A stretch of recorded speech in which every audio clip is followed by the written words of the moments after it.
Assalamualaikum warahmatullahi wabarakatuh. Kali ini saya akan menyajikan tugas aksi nyata modul 1.4 budaya positif.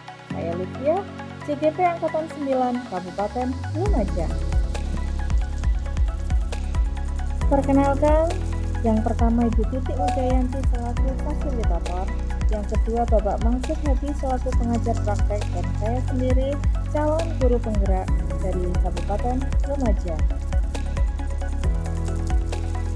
Latar belakang di sekolah kami, terutama siswa kelas 6, seringkali banyak yang menyontek dan terlambat masuk sekolah. Hal tersebut membuat saya membuat rancangan penerapan budaya positif yang ada di sekolah.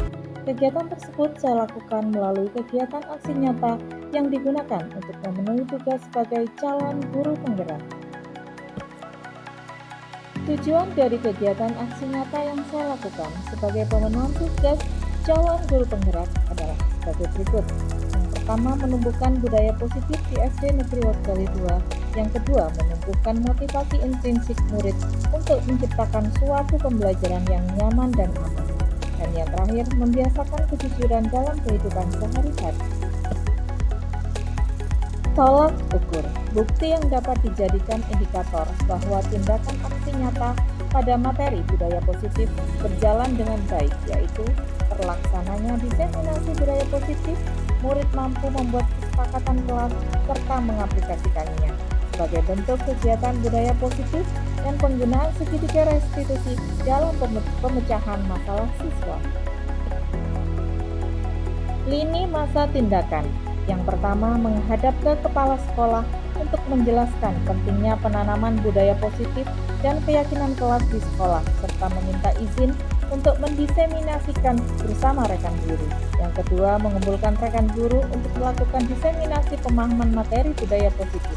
Dan yang ketiga, berkoordinasi dan berkolaborasi dengan wali kelas untuk membuat keyakinan kelas di kelas masing-masing. Untuk melaksanakan tugas aksi nyata kali ini, saya membutuhkan dukungan dari kepala sekolah, rekan guru, wali murid, teman calon guru penggerak. Sebagai bahan yang saya gunakan dalam kegiatan aksi nyata, literasi budaya positif, sedangkan alat yang saya butuhkan adalah LCD. Berikut ini merupakan kegiatan diseminasi di sekolah mengenai pemahaman dan pengalaman budaya positif. Assalamualaikum warahmatullahi wabarakatuh. Waalaikumsalam warahmatullahi wabarakatuh. Selamat siang adik-adik lain. Terima kasih atas kesediaan waktunya untuk hadir dalam acara diseminasi aksi nyata modul 1.4 tentang budaya positif. Masih bersama saya, sudah kenal semua ya. Nah, tidak bisa memperkenalkan diri ya.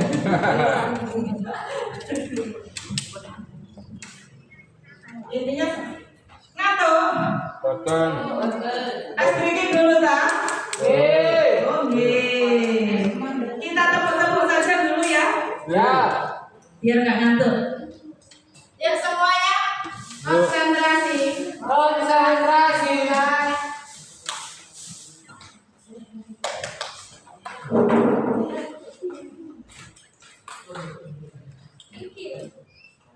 Tepuk semangat. Semangat.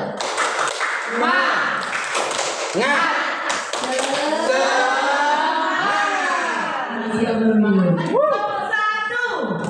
Tepuk dua. Tepuk. Oke, berarti konsentrasi. Silakan masuk Ibu ya. Oh ya.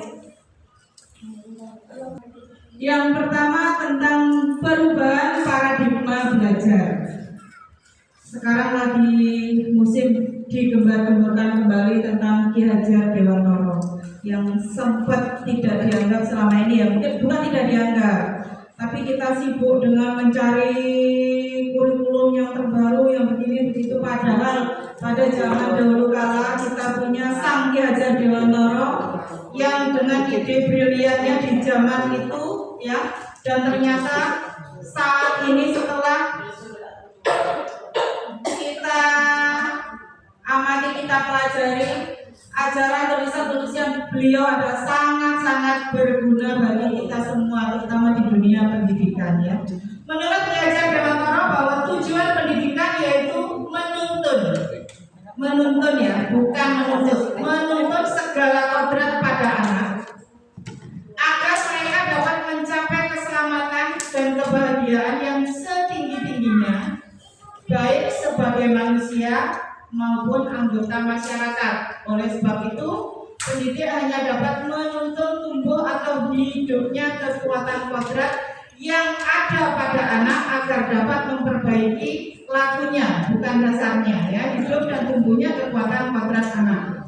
Kalau selama ini kita menganggap anak itu sebagai kertas kosong, betul atau tidak? Iya. Saya sendiri dulu juga beranggapan seperti itu. Anak itu adalah kertas kosong. Tergantung kita akan mengisinya, menulisnya seperti apa. Anggapan saya juga seperti itu. Setelah saya mengikuti pendidikan guru penggerak ini, oh ternyata anak itu sudah membawa kodratnya sendiri-sendiri dari lahir. Tinggal kita untuk mengarahkan ke arah yang lebih baik. Kita menuntunnya, bukan menuliskan kembali. Ya mungkin ada bawaan turunan. Oh, kodrat yang dibawa anak ini jadi maling, mungkin seperti itu ya. bukan tidak mungkin, ada yang seperti itu ya, punya bibit yang seperti itu. Tinggal kita mengarahkan, menuntun, menyamarkan garis kodratnya itu tadi. Kalau bisa menghilangkan kodrat yang sepertinya dia bawa dari lahir seperti itu ya. Kita lanjutkan.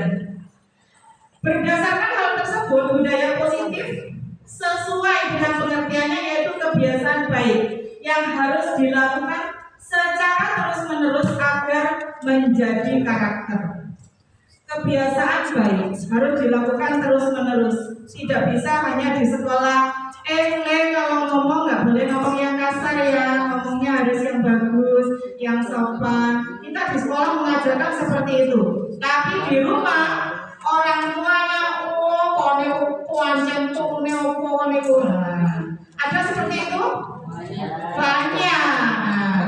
Kita mengajarkan hanya di sekolah, tidak ada kerjasama dengan orang tua untuk mengajarkan budaya positif itu tadi. Nah, kita sebagai pendidik tidak boleh bosan. Kesel aku ngajarin ini, tugas kita memang di situ ya, untuk selalu membimbing dan mengarahkan anak ke hal yang baik ya. Penerapan budaya positif dapat dilakukan dengan cara membuat kesepakatan kelas untuk menumbuhkan disiplin positif melalui pembiasaan karakter. Murid dapat bertanggung jawab atas pilihan mereka. Tindakan guru yang tepat yaitu dengan bertanya membuat kesepakatan agar mendorong motivasi intrinsik. Nah, di sini tentang kesepakatan kelas yang tadi sempat disinggung ya.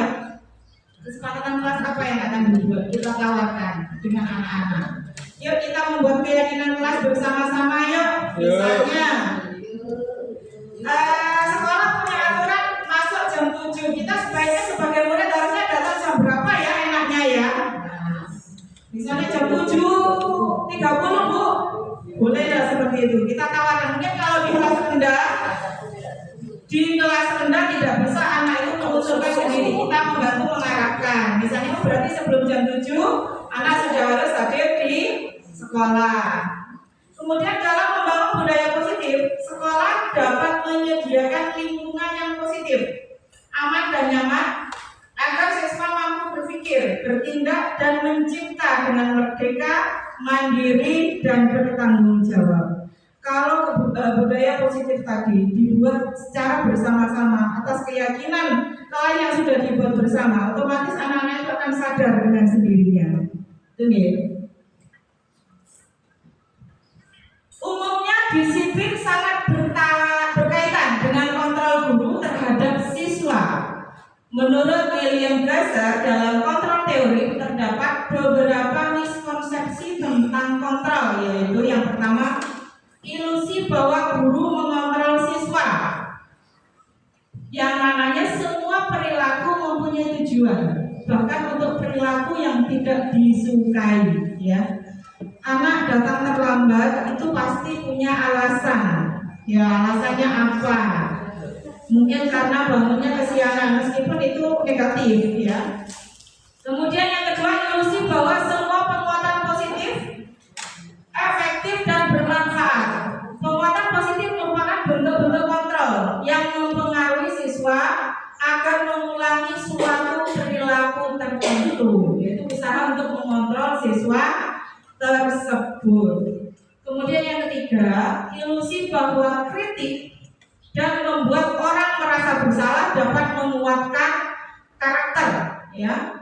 Menggunakan kritik dan rasa bersalah untuk mengontrol siswa membuat siswa menuju identitas yang gagal karena secara tidak langsung mengajarkan mereka belajar untuk merasa buruk tentang dirinya sendiri. Ada Bu, mungkin dasar kamu ya anak pembawa sial. Ada seperti itu ya. Ada orang tuanya sendiri kadang seperti itu. Anak pembawa sialnya goblok kan ibu. Nah, masih ada terutama untuk anak-anak yang terlahir di keluarga yang minim pendidikan, bahasa seperti itu. Bahkan meso itu sudah makanan sehari-hari. Kemudian yang keempat, ilusi bahwa orang dewasa memiliki hak untuk memaksa. Perilaku yang memaksa tidak akan efektif ya untuk jangka waktu yang panjang dan bahkan dapat membentuk suatu permusuhan. Contohnya begini, pokoknya kamu habis ini pulang sekolah ganti baju, makan, berangkat lagi les. Ini berdasarkan kemauannya emaknya, ya, tanpa memberi ruang istirahat untuk anaknya. Apa ada seperti itu? Ada. Mungkin dikira saya seperti itu ya? Tidak, karena saya sudah memanage waktu untuk anak saya sedemikian rupa ya. Disiplin positif. Pada dasarnya semua tindakan atau keputusan bagaimana dari kontrol pikiran kita terhadap prinsip yang kita pegang teguh. Ketika kita berpegang teguh terhadap pendirian untuk tidak membuka kepalan tangan, maka kepalan tangan pun tidak akan dibuka. Tetapi ketika kita berusaha untuk mempengaruhi teman kita untuk membuka kepalan tangan kita, juga akan sulit untuk mempengaruhi teman kita. Jadi semua keputusan ada pada kontrol kita masing-masing ya.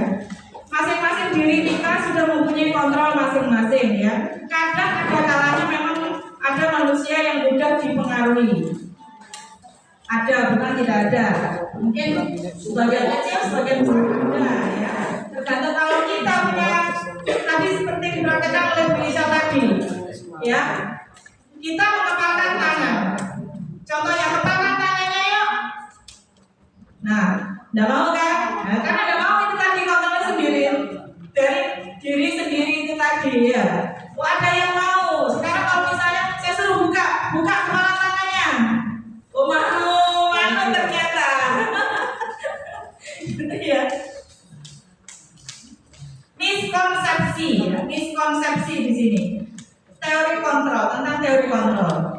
Ilusi guru untuk mengontrol muridnya. Yang pertama, ilusi bahwa semua penguatan positif, efektif dan bermanfaat. Yang kedua, ilusi bahwa kritik dan membuat orang merasa bersalah dapat menguatkan karakter.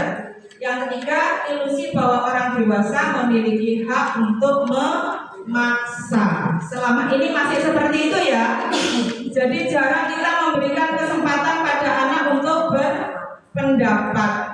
Akhirnya anaknya cari teman untuk curhat dengan temannya, yang temannya notabene kurang baik. Aku di rumah nggak pernah didengarkan, aku mau cerita begini sama ibu nggak pernah didengarkan. Di sekolah juga gitu, guru juga selalu memarahi aku tanpa mau tahu apa yang saya rasakan. Nah, itu kadang yang dirasakan oleh anak. Mewujudkan sikap disiplin. Menurut Ki Hajar Dewantara, untuk menciptakan murid yang merdeka, syarat utamanya adalah harus ada disiplin yang kuat. Disiplin yang dimaksud adalah disiplin diri yang memiliki motivasi internal, bukan motivasi eksternal. Contohnya, saya ingin menjadi anak yang baik, saya ingin menjadi murid yang pintar. Caranya gimana? Oh, berarti saya harus belajar. Itu datang dari dirinya sendiri, bukan dipengaruhi oleh orang lain. Ya, kamu kalau pengen pintar, belajar. Kadang nggak masuk, malah kadang belajar yang nggak masuk kok gitu. Nah, tapi kalau dasar dari diri sendiri, dia akan melakukan terus menerus, datang dari kesadaran dia sendiri, ya. Nah, kalau motivasi intrinsik tadi itu akan bertahan lama, tapi kalau pengaruh dari luar itu hanya sementara. 3 motivasi perilaku manusia menurut Diana Jason, ya. Yang pertama, 1 untuk menghindari ketidaknyamanan atau hukuman. Yang kedua, untuk mendapatkan imbalan atau penghargaan dari orang lain. Yang ketiga, untuk menjadi orang yang mereka inginkan dan menghargai diri sendiri dengan nilai-nilai yang mereka percaya. Contohnya gini, misalnya si A, dia rajin belajar agar nilai ulangannya bagus, bisa nilai dapat 100. Kira-kira ini sesuai dengan yang nomor 1, 2, atau 3? Si A, dia belajar rajin agar ulangannya sempurna, dapat nilai 100. Kira-kira sesuai dengan nomor 1, 2, atau 3? 2. Yang nomor 2, untuk mendapatkan imbalan atau penghargaan dari orang lain. Ada lagi mungkin pendapat yang berbeda? Tidak, Bu. Contohnya begini nanti penghargaannya. Oh, memang kamu pinter ya, si A pinter, rajin, makanya ulangannya dapat 100. Nah, ada contoh lain mungkin? Ada atau pertanyaan dari Pak Gade? Belum, Bu. Belum. Ya, dia tanya. Kalau menurut saya mungkin bisa juga itu untuk yang pertama. Yang pertama, untuk menghindari ketidaknyamanan atau hukuman. Karena kalau misalkan nilai anak itu jelek, Ya. kan nanti dicemooh sama teman-temannya. Ya. Elek, goblok kan dan sebagainya. Itu kan juga menimbulkan rasa ketidaknyamanan. Jadi untuk menghindari itu. Betul, bisa jadi juga seperti itu, ya. Wah, yang goblok itu nyampe di rumah, itu bukan cuma di sekolah, ya. Nyampe di rumah juga masih dimaki-maki sama ibunya. Yang paling goblok gak bersinau, ya. Nah, beda kalau yang di nomor 3, untuk menjadi orang yang mereka inginkan dan menghargai diri sendiri dengan nilai-nilai yang mereka percaya. Kecuali itu datang dari dia sendiri, ya. Saya ingin besok ulangan, berarti saya harus belajar agar nilai saya bagus. Nah, itu kesadaran dari dirinya sendiri, ya. Penerapan disiplin di sekolah harus dilakukan melalui motivasi internal atau karena kesadaran diri. Motivasi internal lebih berjangka lama dan membuat siswa makin kuat secara karakter, ya. Jadi kalau misalnya ada ulangan, ada tugas-tugas apa, tidak usah diperintah, dia juga sudah akan melakukan dengan sendirinya, dia akan belajar sendiri, ya. Hal tersebut sejalan dengan pemikiran Ki Hajar Dewantoro, dengan pemikiran Ki Hajar Dewantoro yang mengungkapkan bahwa disiplin kepada siswa adalah disiplin diri, sebab hanya diri sendiri yang mampu mengontrol diri kita, bukan orang lain. Artinya siswa sendirilah yang menginginkan dirinya, ya, menaati peraturan sesuai dengan keyakinan universal atau keyakinan sekolah dan kelas. Contohnya begini, hari ini hari Senin, aturan di sekolah, siswa harus berseragam merah putih, pakai dasi, pakai topi, pakai sepatu warna hitam, kaos kaki putih. Anak yang sadar akan peraturan itu, sadar dari dalam dirinya sendiri, dia tidak akan berani melanggar. Tapi bagi anak-anak yang belum dapat kesadaran dari dalam diri, kalau bapak menurut masih sepatuan putih, dihukum bapak no, karena bingung mengadek aja. Nah, tambah senang bagi anak-anak yang seperti itu, ya. Kemudian motivasi perilaku manusia. Ayo kita refleksikan apa yang mendorong perilaku kita. Apakah itu karena tekanan lingkungan atau mungkin ada faktor lain yang mempengaruhi kita?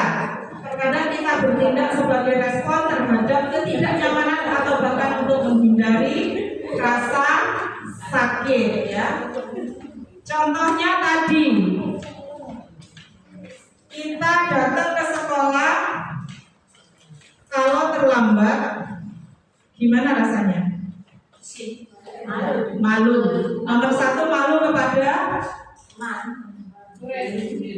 murid. Yang pertama kepada murid, yang kedua kepada teman, kepada diri sendiri tidak. Padahal saya sendiri bukan berarti tidak. Tadi pagi saya kesiangan bangun. Tadi ketemu sama Bu Angger ya. Tidak kesiangan, betul. Saya bangun jam 5, semua mencat lagi jam 5, bayangkan. Masih harus menyiapkan bekal untuk anak. Betul, betul. Saya berangkat jam 7 kurang 10 menit. Saya sudah tahu, saya terlambat nyampe di sekolah. Saya sadar itu. Aduh gimana ya, di sini kalau upacara sudah dimulai. Ya dilarang, untungnya upacaranya belum mulai. Tunggu saya.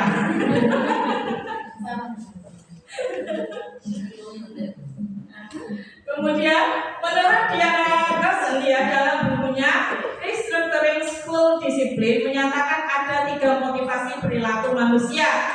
Yang pertama, 1 untuk menghindari ketidaknyamanan atau hukuman. Mungkin kalau kepala sekolahnya keren ya, kepala sekolahnya keren, datang terlambat, kita mengucapkan salam dari habis mau paling ya. Paling jurang kayak. Ada seperti itu? Ada. Kalau di sini tidak ada, di sini. Jadi apa yang akan terjadi jika saya melakukannya?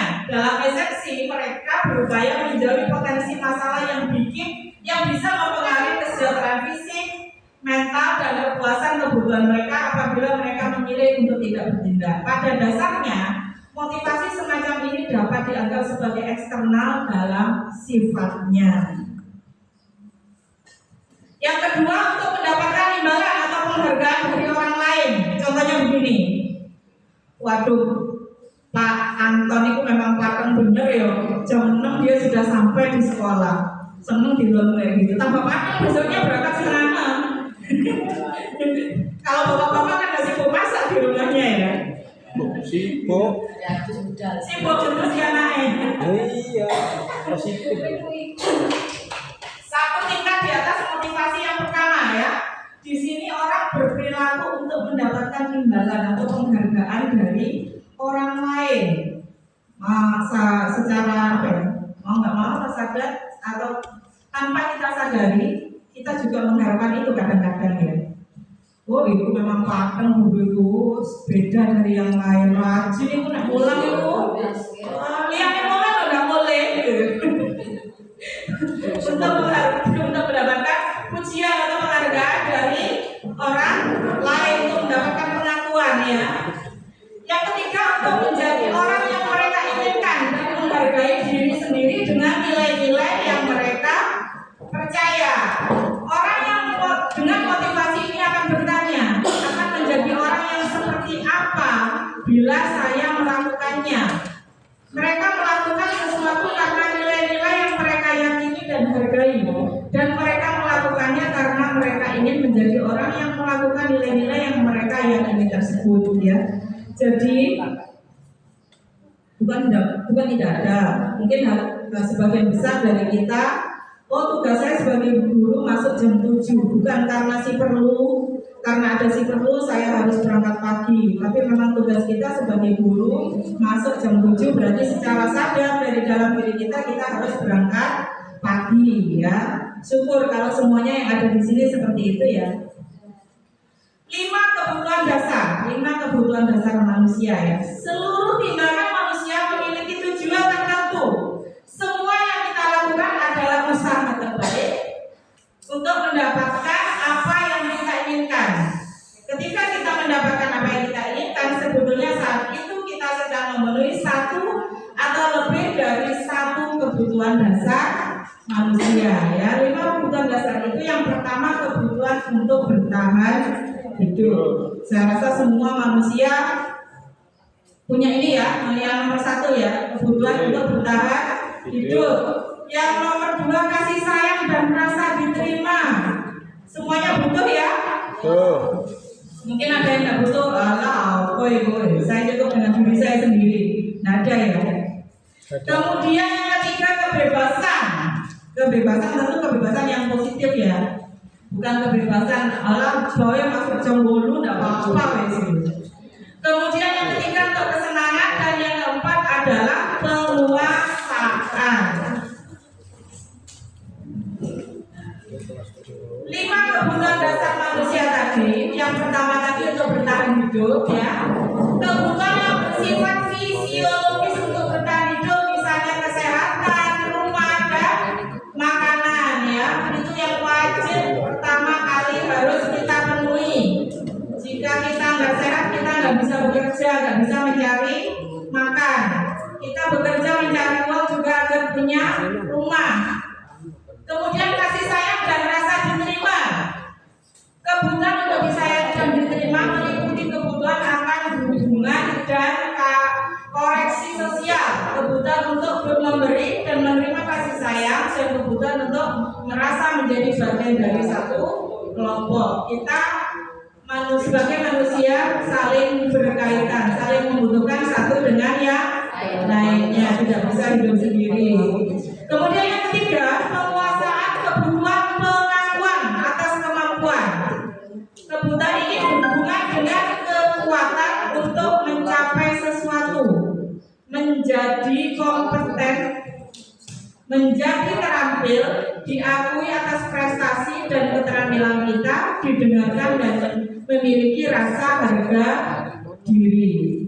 Kemudian yang keempat, kebebasan, kebutuhan akan kemandirian, otonomi, memiliki pilihan dan mampu mengendalikan arah hidup seseorang. Anak-anak dengan kebutuhan kebebasan yang tinggi menginginkan pilihan. Mereka perlu banyak bergerak, suka mencoba-coba, tidak terlalu berpengaruh orang lain dan senang mencoba hal baru dan menarik. Kemudian yang kelima, kesenangan adalah kebutuhan untuk mencari kesenangan, bermain dan tertawa.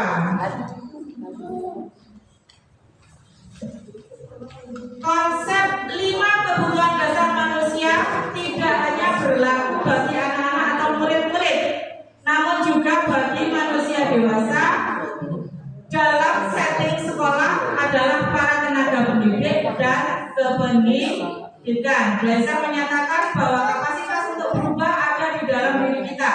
Jika kita dapat mengidentifikasi kebutuhan apa yang mendorong perilaku kita, maka perubahan perilaku positif dapat dimulai dengan mencari solusi untuk memenuhi kebutuhan tertentu dengan cara yang positif. Sampai di sini ada yang mau ditanyakan? Monggo sebelum saya lanjutkan. Ada yang mau ditanyakan? Next, kita lanjut ya. Posisi kontrol restitusi. Yang pertama ada pemantau, ada yang sebagai teman, penghukum, pembuat rasa bersalah, dan sebagai manajer. 5 posisi kontrol ya. Yang pertama sebagai penghukum ya. Seorang penghukum bisa menggunakan hukuman fisik maupun verbal. Orang-orang yang menjalankan posisi penghukum senantiasa mengatakan bahwa sekolah memerlukan sistem atau alat yang dapat lebih menekan murid-murid lebih dalam lagi. Contohnya, patuhi aturan saya atau awasnya ini yang selalu ya. Mungkin kalau sekarang sudah tidak seberapa karena pada takut sama HAM ya. Bentar-bentar HAM, jelas muridnya sedikit HAM. Tapi ada kalanya memang guru perlu menerapkan posisi penghukum, tapi penghukumnya yang positif. Jangan kamu kenapa nggak mengerjakan PR? Males bu, ayo berdiri di atas di depan dengan satu kaki. Ada yang seperti itu? Zaman sekarang ada yang masih seperti itu? Nggak ada ya? Atau lari keliling lapangan itu kali? Ada yang seperti itu? Ada ya?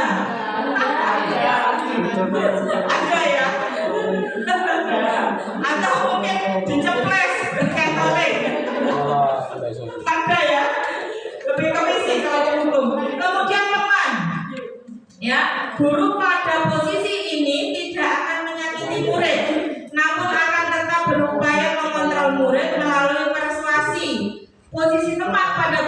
bisa negatif ataupun positif. Positif di sini berupa hubungan baik yang terjalin antara guru dan murid. Guru di posisi teman menggunakan hubungan baik dan humor untuk mempengaruhi seseorang. Contohnya seperti ini.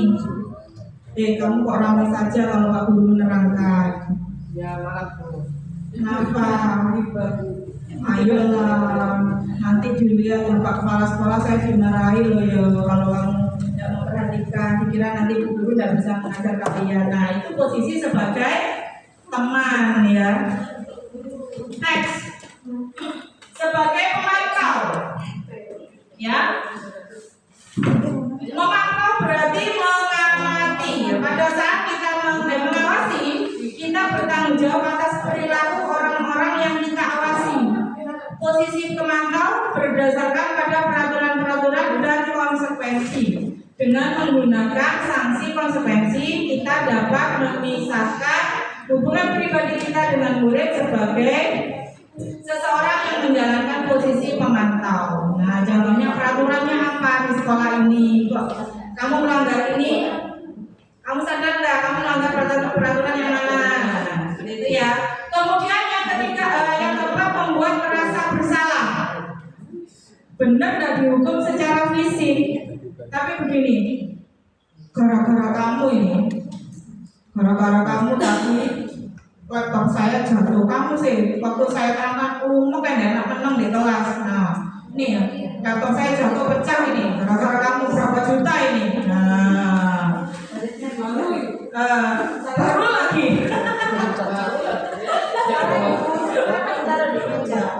Nah, ya, itu membuat benar nggak dijewer ya, nggak dijewer, nggak dipukul, tapi itu akan selalu apa ya? Di perasaan anak, aduh, gara-gara guru ya, laptopnya guru aku, gara-gara saya ini laptopnya guru rusak, gimana ya? Kalau aku disuruh nembui ya apa ya? Gimana aku cara ngomongnya ke ibu ya? Nah, itu membuat rasa bersalah. Kemudian yang terakhir sebagai manajer ya.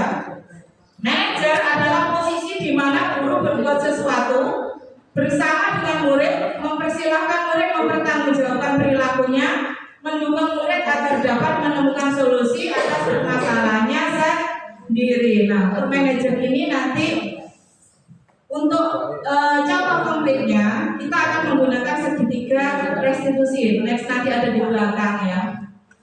Keyakinan kelas.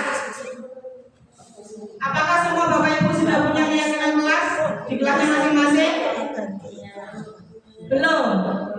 Keyakinan kelas beda dengan peraturan kelas loh ya. Kalau peraturan itu yang membuat adalah sekolah atau gurunya. Tapi kalau keyakinan kelas itu dibuat bersama antara guru dengan murid. Ada kesepakatan antara guru dengan murid ya.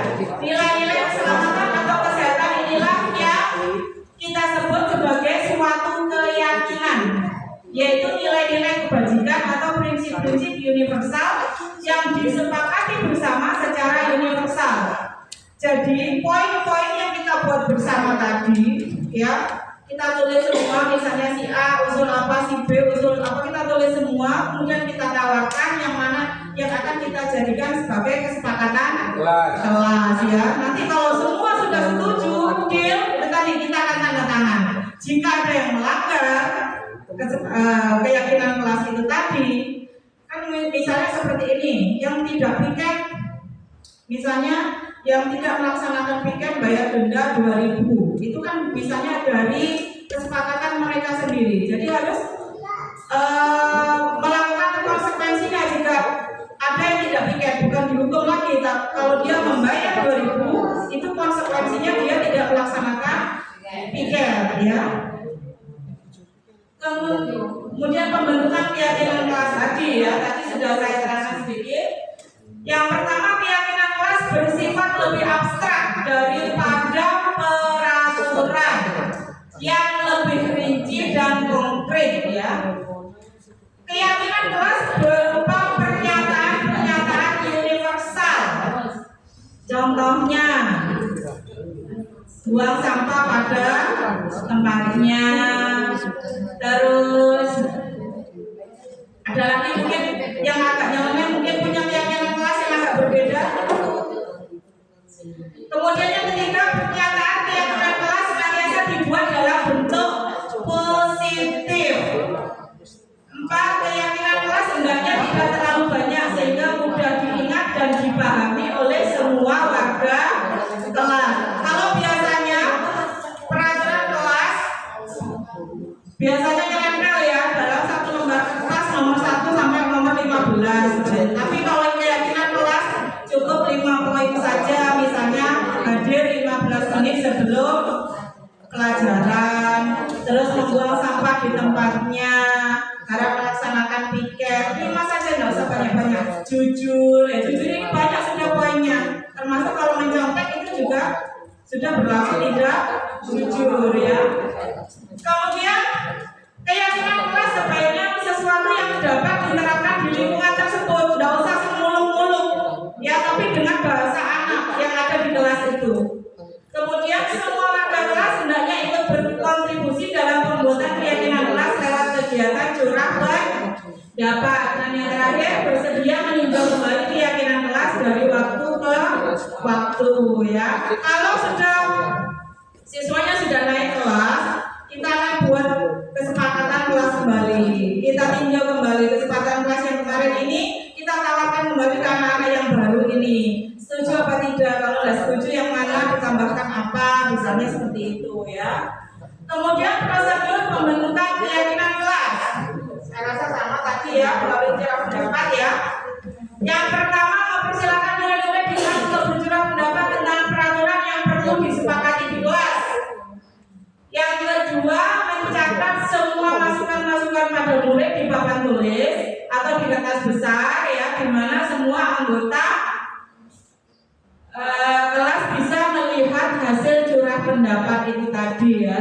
Saya rasa langkah-langkahnya ini, saya rasa jangan semua sudah paham ya. Intinya bermusyawarah, semua ide, pendapat kita tulis di papan tulis, kemudian kita ambil kesepakatan poin yang terbesar yang mana yang akan disepakati. Itu ya. Next. Nah ini dia segitiga restitusi. Sudah pernah mendengar segitiga restitusi? Baru satu ini. Baru ya, nanti saya ngomong ya. Proses menciptakan kondisi bagi murid untuk memperbaiki kesalahan mereka sehingga mereka bisa kembali pada kelompok mereka dengan karakter yang lebih kuat. Nah ini ada pengertian lain, proses kolaboratif yang mengajarkan murid untuk mencari solusi dalam menyelesaikan masalah dan membantu murid berpikir tentang orang seperti apa yang mereka inginkan dan bagaimana mereka harus memperlakukan orang lain. Ini menurut dosen ya. Nah ini proses segitiga restitusi. Yang pertama, menstabilkan identitas. Yang kedua, validasi tindakan yang salah. Yang ketiga, menanyakan keyakinan. Mungkin jenengan masih bingung kayak apa sih bukti nyatanya segitiga restitusi ini kok kayak gini, apa itu validasi. Nah ya, tujuannya apa sih? Untuk membantu anak menjadi individu yang mandiri, mampu menyelesaikan masalah dengan motivasi internal dan bertanggung jawab atas pilihannya. Jadi anak itu bisa menyelesaikan masalahnya itu dengan kesadaran dari dia sendiri, dia yang memilih solusinya seperti apa ya. Nah ini ya, menstabilkan identitas. Bagian dasar dari segitiga restitusi bertujuan untuk mengubah persepsi anak yang merasa gagal akibat kesalahan menjadi seseorang yang dapat berhasil. Guru atau orang tua harus mampu meyakinkan anak bahwa kesalahan adalah bagian dari pengalaman manusia dan mereka juga pernah melakukan kesalahan serupa. Contohnya, misalnya, kenapa kok kamu datang terlambat? Iya, tapi saya kesiangan dulu. Wajar nak, semua orang pernah melakukan kesalahan. Guru juga pernah melakukan kesalahan.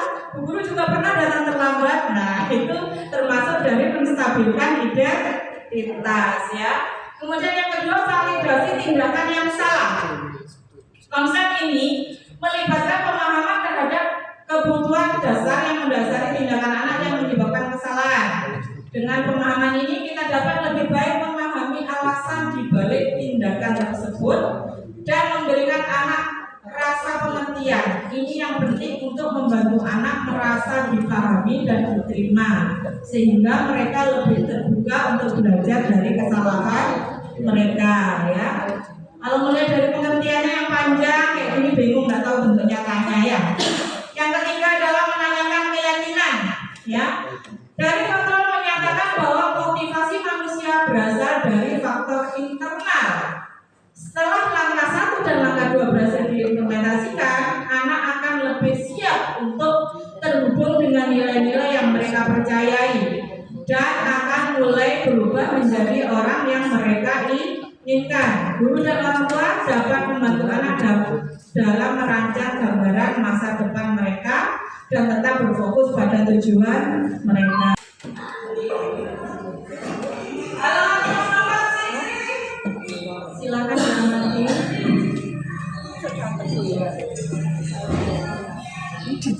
Inilah wajah-wajah mau gembira.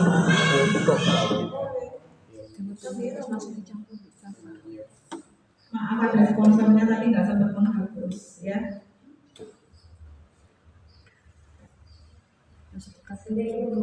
Waalaikumsalam, ya silakan. Bagaimana kabarnya Mas Nova hari ini? Alhamdulillah. Tidak paham. Tadi Nova ingat nggak berangkat dari rumah sampai? Sekolah kita masih sampai artinya masih Nova datang terlambat. Menurut Nova, terlambat itu perbuatan baik atau tidak? Iya, menstabilkan identitas perbuatan yang tidak baik. Ya, tidak apa-apa. Wajar, semua orang pernah melakukan kesalahan. Jadi juga pernah melakukan kesalahan. Contohnya, jadi juga pernah melakukan. Oke ya. Nah, sekarang coba Mas Nova cerita nih, mengapa Nova bisa datang ke aku? Tidurnya kemalaman, kok bisa tidur kemalaman? Ini validasi tindakan sama tidurnya kemalaman, akhirnya itu begini. Mas Nova ingat tidak? Dulu waktu awal kita masuk kelas, kita pernah buat kesepakatan kelas yang sudah kita sepakati bersama. Iya. Nah, saya ingat apa salah satunya? Datang ke sekolah sebelum jam 7. Oke, karena sekolah kita memang punya aturan masuk jam 7, itu artinya semua siswa harus sudah di sekolah sebelum jam 7. Nah, sekarang kita tanya, apa yang akan Nova lakukan supaya tidak terlambat lagi? Namun lebih awal, supaya bangun lebih awal, apa yang akan Nova lakukan? Tidurnya tidak terlalu. Seperti apa contohnya? Pendapat atau penilaian tersendiri.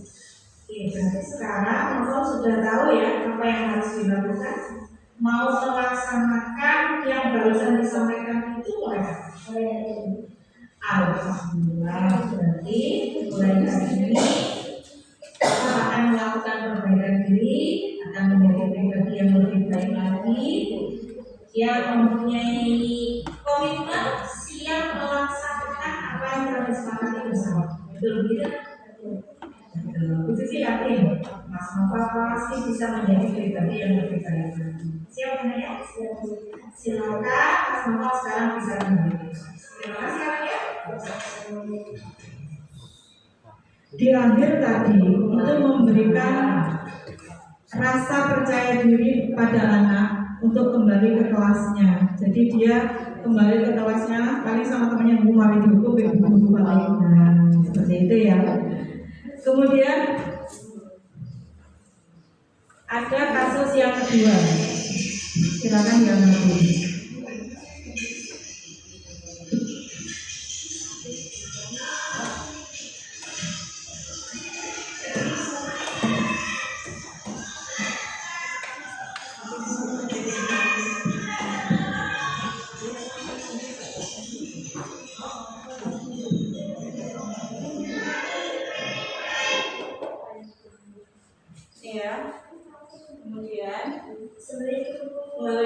Ini namanya Ladinda.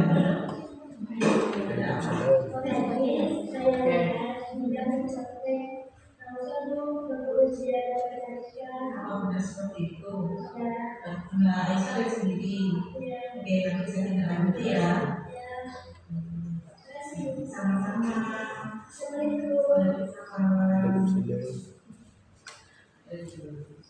Langkah selanjutnya. Assalamualaikum Mbak Dinda. Apa kabarnya hari ini?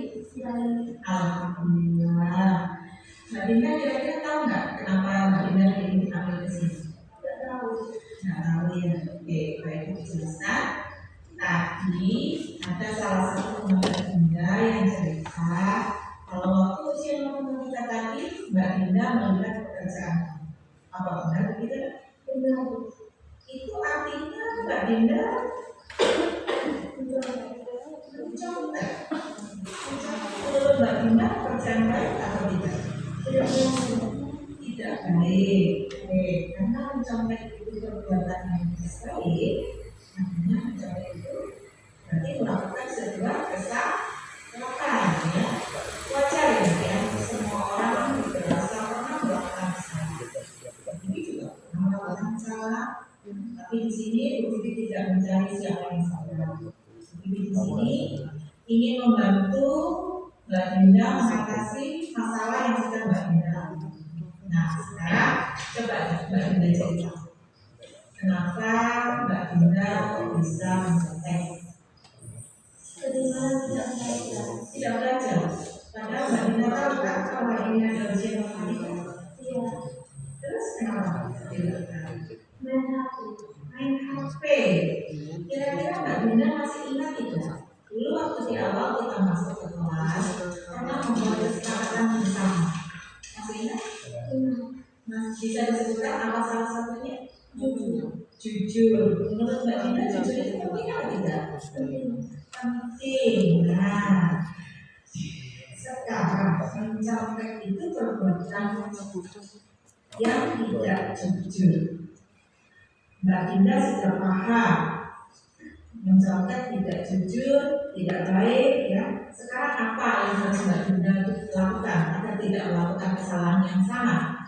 Belajar dengan sungguh-sungguh, mengerjakan dengan sebaik-baiknya dan berdoa kepada Allah. Oke. Karena Mbak Dinda sudah paham apa yang harus Mbak Dinda lakukan, sudah paham tidak? Sudah. Mulai kapan Mbak Dinda akan melakukan hal yang Mbak Dinda sebutkan tadi? Mulai hari ini. Berarti mulai hari ini Mbak Dinda siap melakukan perbaikan diri dan tidak mencontek lagi. Dan akan berubah menjadi anak yang lebih baik lagi dengan cara apa? Belajar sungguh-sungguh, mengerjakan dengan sebaik-baiknya dan berdoa kepada Allah. Semoga Mbak Dinda setelah hari ini bisa menjadi anak yang lebih baik lagi, menjadi anak yang jujur, anak yang bisa membanggakan orang tua, anak yang solehah, ya. Kita atas dulu dulu. Dinda benar-benar siap untuk menjadi lebih baik lagi ya. Oke, sekarang Mbak Dinda bisa kembali ke kelas ya. Terima kasih Bu. Sama-sama.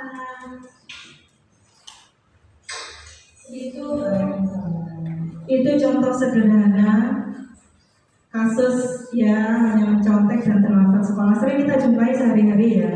Nah, kalau biasanya dulu terlambat ke kelas ya, atau berdiri atau berlari muter lapangan. Sekarang kita coba atasi itu dengan segitiga restitusi. Nah, saya muluk-muluk contoh yang sederhana saja, bisa diterapkan dengan murid ibu-ibu semua ya.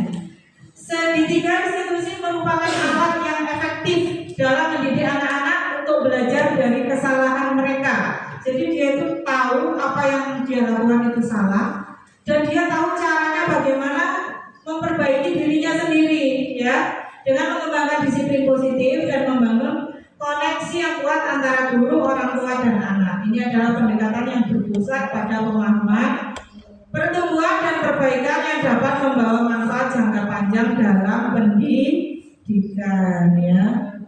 Kemudian yang terakhir, Sampai di sini dulu presentasi saya. Terima kasih atas waktunya. Mungkin sebelum saya tutup ada yang mau bertanya atau ada usul, ada masukan, monggo. Ya. Kadang-kadang ya kita tuh menjumpai kasus itu kan ada ya berulang. Ya. Apakah misalkan kita melakukan restitusi, Ya. ternyata kemudian anak itu tetap melakukan hal yang sama. Bagaimana caranya kita untuk memberikan ini? Kurang. Itu berapa menit? 50. Jawab pakai kajian. Oke, saya buat diskusi ya. Oke. Dari pengalaman segitiga restitusi, mungkin pertanyaan ini bisa kita jadikan untuk bahan diskusi. Monggo, ya. Ada pertanyaan dari Bu Ica, sudah melakukan proses segitiga restitusi, tapi si anak tetap melakukan kesalahan yang berulang. Ayo biar lebih semangat lagi, kita coba cari solusinya bersama dulu. Saya tawarkan kepada masing-masing kelompok. Monggo untuk berdiskusi dulu. Kelompok 1, kelompok 2 mungkin punya jawaban. Ayo. Mungkin pernah ada yang mengalami kasus serupa dengan Bu Ica. Monggo dari Bu Aan. Terima kasih. Mungkin lebih keras biar suaranya ya. Mungkin pakai sound ya, atau pakai mic ya. Terima kasih. Ini menurut pengalaman saya nih. Ini saja. Ada anak ini dari mulai kelas 4 ini sudah saya istilahnya takcing sudah saya incar nakalnya minta ampun, diberi tahu itu nggak masalah, ditahu mana pun nggak masalah. Saat dia naik di kelas 5 itu saya dalami lagi latar belakangnya. Anak ini sebenarnya ada beberapa anak yang saya, tapi anak ini yang paling utama saya incar latar belakangnya memang keluarganya broken ya. Otomatis dia itu melakukan seperti itu tuh ya itu jadi kalau di kasar itu malah menjadi sering saya ajak ngobrol sama maunya apa sih kok kayak gini bisa terus nangis ya saya ajak gitu. Terus sekarang ibu tanya sama itu loh baju kayak gini loh, bajunya selalu rapi enggak terus rambutnya panjang kayak perempuan boleh.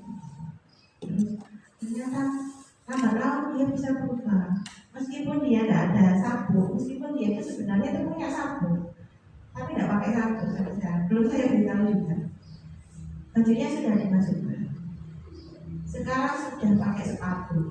Yang maunya tidak pernah pakai sepatu sekarang mau pakai sepatu. Rambutnya udah tidak berubah, alhamdulillah agak tenang.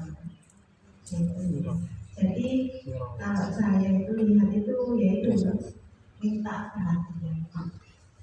Jadi latar belakangnya aja. Ada yang satunya lagi dia terlalu dimanja sama orang tuanya. Dia terlalu dimanja, ini belum sayang lagi soalnya.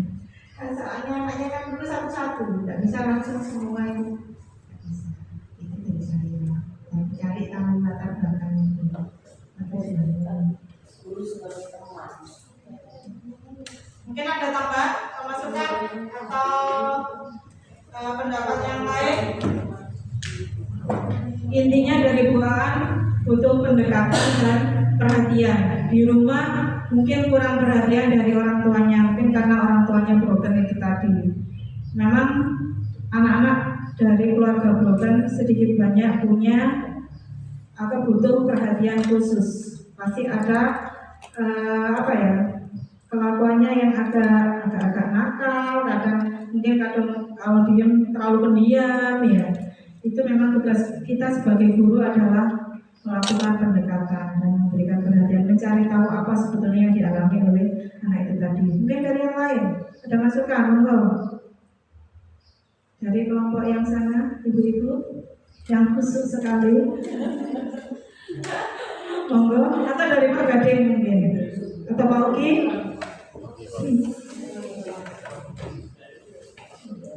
Terima kasih berdua yang sudah memberikan masukan. Jadi mungkin di beberapa kasus kita bisa menggabungkan posisi ya, jadi bisa mungkin memang yang terbaik kita adalah sebagai manajer, tapi mungkin kita juga bisa menggunakan posisi sebagai teman untuk mengawali ya, kita untuk membersamai dari proses manajemen tersebut. Saya rasa cukup, terima kasih. Ada kalanya bukan berarti 5 posisi kontrol kita manajer memang yang terbaik, tapi ada kalanya kita perlu memperlakukan diri kita sebagai teman, ada kalanya juga sebagai pemantau. Nah, kalau kita nggak memantau, kita nggak tahu apa yang sebetulnya dilakukan oleh anak ini. Mungkin ada lagi pertanyaan atau pendapat yang lain, monggo. Pak Oki mungkin, iya, monggo Pak Oki. Dari tadi di belakang layar. Kuat berdiri kan? Di sini Pak Oki biar kelihatan layar. Jadi saya mau bertanya apa ini? Boleh. Tanya boleh, berpendapat boleh. Menanggapi dari anak-anak yang berbentuk ya tadi. Ya. Sebetulnya kita lebih ke posisi manajer saja, karena kita membangun motivasi intrinsik tadi dari 5 posisi institusi manajer itu lebih ya 5 posisi kontrol sebagai institusi juga nih di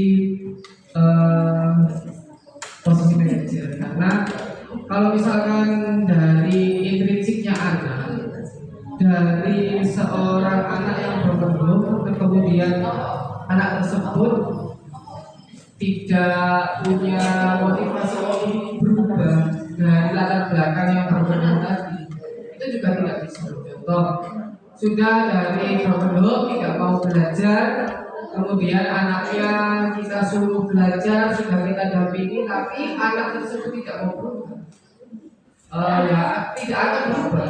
Karena di SMP saya sudah dari keluarga yang broken home, sekarang hidupnya dengan orang tua asuh lainnya, contoh neneknya, kakeknya atau budenya. Dia dibimbing di sekolah, kita lempar ke orang tuanya tidak mau tahu, kemudian dari anaknya pun juga tidak ada rasa ingin berubah, jadinya juga tidak ada. Jadi kalau misalkan kita di manajer, kita tanya, kita dekati, kemudian kita tanya bagaimana solusinya. Masa kamu mau harus seperti ini terus dengan latar belakangnya seperti ini? Mau jadi apa? Akhirnya kan anaknya juga berpikir tidak hanya kita pantau saja. Kalau kita pantau saja, ajarnya kalau kadoan. Itu kan termasuk di 3 langkah segitiga kasih besar. Nah, di situ. Jadi misalkan kalau misal kita hanya dipantau, kita tidak bisa. Anak kan tidak diajak mencari solusi. Tapi kalau misalkan kita di manajer, meskipun dari broken home, kalau misalkan punya punya motivasi intrinsik tadi, pengen berubah ya akan berubah.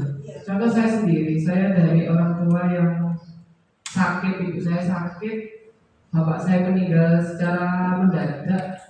Kalau saya tidak punya motivasi sendiri untuk berubah, saya harus kuliah, saya harus kerja kemana kemari, saya tidak akan jadi orang yang seperti ini. Jadi semuanya dari diri kita sendiri. Sampai sekarang saya kalau tidak ikut CGP juga tidak pernah jadi semua. Kalau saya tidak kuliah lagi, karena saya pengen kuliah lagi, itu juga motivasi dari diri saya sendiri. Karena kemarin saya mau kuliah lagi ternyata ditolak atasan dan ditolak dari dinas nggak boleh keluar kota kuliahnya. Oke, terima kasih masukannya. Dapat dari Pak Oki ya. Bahwa tetap posisi kontrol sebagai manajer adalah yang utama ya. Pendekatan juga sangat dibutuhkan oleh kita sebagai guru. Mungkin ada masukan yang lain atau pertanyaan yang lain, monggo. Baru. Ada lebih. Mana? Ada pertanyaan lain? Atau punya pengalaman yang seru? Bisa berbagi di sini. Sudah cukup? Baru. Cukup ya. Terima kasih atas waktunya sampai dengan siang menjelang sore untuk acara diseminasi budaya positif ya, untuk memenuhi tugas saya sebagai calon guru penggerak angkatan 9 dari Kabupaten Lumajang. Saya akhiri. Assalamualaikum warahmatullahi wabarakatuh. Waalaikumsalam warahmatullahi wabarakatuh.